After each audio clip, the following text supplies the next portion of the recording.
Hello students, मैं हर्षराज पीएसबीआई के तरफ से आप सभी के साइंस का टीचर स्वागत करता हूं आज के इस नए वीडियो में।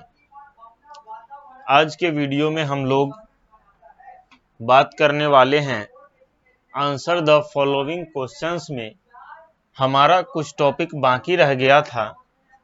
यहाँ डिफाइन से नीचे इसी के बारे में हम लोग आज बात करेंगे। तो बिना समय गवाते हुए हम लोग आज का क्लास शुरू करते हैं। तो आज के क्लास में हमारा क्वेश्चन नंबर डी आता है डिफाइन, यानी कि इसमें 4 टॉपिक्स दिए गए हैं और इन चारों टॉपिक को क्या करना है, डिफाइन करना है। तो चलिए शुरू करते हैं, जिसमें सबसे फर्स्ट है हमारा न्यूट्रिएंट्स। तो अब हमें क्या करना है, न्यूट्रिएंट्स को डिफाइन करना है। तो चलिए डिफाइन करते हैं। Nutrients NUTRIENTS nutrients are the substance SUBSTANCE substance in food that help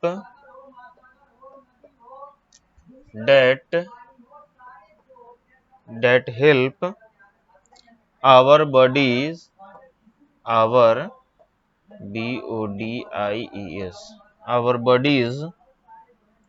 grow grow, repair themselves repair themselves repair themselves and get energy energy। अब यहाँ पे हमें कह रहा था कि न्यूट्रिएंट्स को डिफाइन करना है कि आखिर ये न्यूट्रिएंट्स है क्या। तो न्यूट्रिएंट्स जो है एक ऐसा सब्सटेंस है, यानी कि nutrients are the substance in food, यानी कि न्यूट्रिएंट्स एक ऐसा सब्सटेंस है जो हमारे भोजन में पाया जाता है और यह हमारे शरीर को मदद करता है ग्रो करने में, खुद के डैमेज्ड सेल्स को रिपेयर करने में और एनर्जी को प्राप्त करने में न्यूट्रिएंट्स हमारे शरीर की मदद करता है। आई बात समझ में? चलिए इसको नोट डाउन कीजिए, फिर हम लोग आगे बढ़ेंगे। क्लियर है? नोट डाउन कर लिया आपने? अब हमें डिफाइन करना है बैलेंस डाइट को। अब किसको डिफाइन करना है? बैलेंस डाइट को डिफाइन करना है कि आखिर बैलेंस डाइट है क्या। तो चलिए बैलेंस डाइट को डिफाइन करते हैं। A balance diet BALANCE, a balance diet includes a INCLUDES includes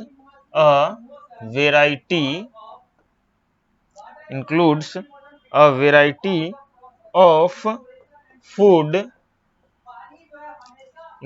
variety of foods from all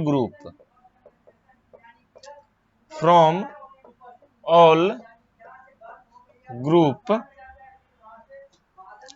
in the right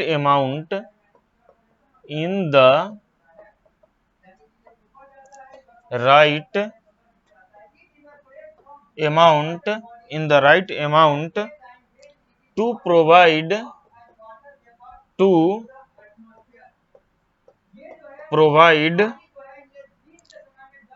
the body with necessary nutrients, with NECESSARY, necessary nutrients। ठीक है। तो अब क्या करना था, यहाँ पे हमें बैलेंस डाइट को डिफाइन करना था। तो बैलेंस डाइट जो है वो क्या है, बहुत सारे प्रकार के भोजनों का एक समूह है। ठीक है। A balance diet includes a variety of food from all group, ये सारे ग्रुप से मिलाया हुआ एक भोजन है, जैसे कि फल, सब्जियां, अनाज, दाल, सभी प्रकार के ग्रुप से मिलाया हुआ एक भोजन है जो कि हमारे शरीर को group in the right amount to provide the body with necessary nutrients. और वैसे फूड का जो है कॉम्बिनेशन है कि यह फूड हमारे शरीर को राइट अमाउंट में न्यूट्रिएंट्स प्रोवाइड करता है। आई बात समझ में? तो चलिए ये बैलेंस डाइट को नोट डाउन कीजिए, फिर आगे हम लोग बात करते हैं। क्लियर है? अब आता है हमारा तीसरा रफेज। अब हमें क्या करना है, रफेज को डिफाइन करना है। तो चलिए रफेज को डिफाइन करते हैं। Roughage ROUGHAGE, roughage is also known as KNOWN, also known as dietary fiber, DIETARY, dietary fiber, refer to REFERS, refers to the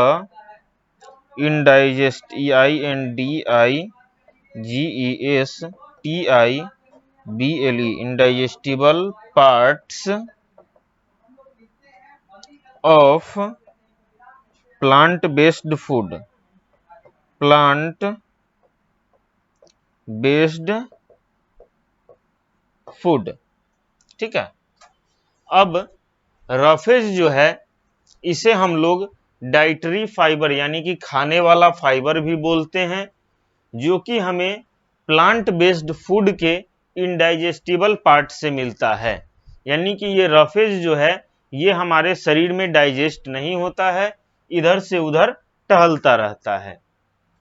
तो चलिए अब आप लोग रफेज को नोट डाउन कर लीजिए, फिर हम लोग आगे बढ़ते हैं।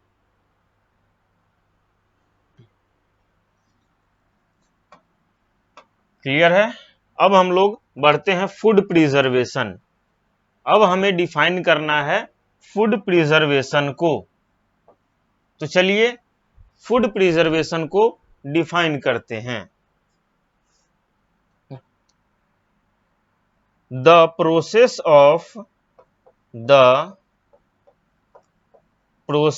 Of treating and TREATING, treating and handling HANDLING, handling food to prevent it from spoiling, SPOILING, spoiling, keeping it fresh, KEEPING, keeping it fresh for long time। यानी कि फूड प्रिजर्वेशन जो है वह एक तरीका है जिससे हम लोग भोजन को क्या बोलते हैं, सड़ने से बचा सकते हैं और लंबे समय तक इसको हम लोग यूज कर सकते हैं। ठीक है।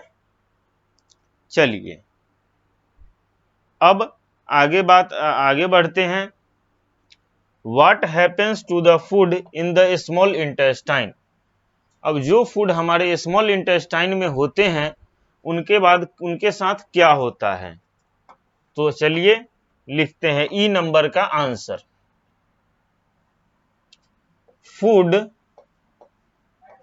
is completely completely completely digest in small intestine and mix with blood। हमारा भोजन जो है वह स्मॉल इंटेस्टाइन में डाइजेस्ट हो जाता है और उसके बाद वह जो है ब्लड में जाके मिल जाता है। What happens to the undigested food? Undigested food के साथ क्या होता है, तो undigested UNDIGESTED undigested food comes out through rectum and anus RECTUM rectum and anus ANUS, यानी कि जो अनडाइजेस्टेड फूड हैं वो रेक्टम और एनस के थ्रू बाहर निकल जाते हैं। तो आज के क्लास के लिए इतना ही, फिर अगले क्लास में मिलेंगे।